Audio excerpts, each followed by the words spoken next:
Utility area వచ్చేసి చాలా పెద్దగా తయారు చేశారండి. అదొకటి నాకు చాలా బాగా నచ్చింది. మొత్తం గ్రానైట్ యూజ్ చేశారనమాట.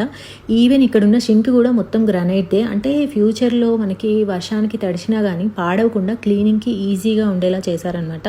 అండ్ ప్లాట్ఫామ్ కూడా చాలా పెద్దగా ఇచ్చారు. ఎన్ని అంట్లు ఉన్నా కానీ మనకి ఈజీగా పడతాయి. అలానే ఇంకా ఫ్యూచర్లో మనం కింద కూర్చొని అంట్లు తోముకునే స్టేజ్లో ఉండలేం కాబట్టి ఎప్పటికైనా కానీ ఇలా నించొని ఈజీగా వాష్ చేసుకునేలాగా ఇచ్చారనమాట. అండ్ గ్రానైట్ సింక్ ఇవ్వడం నాకు చాలా బాగా నచ్చింది.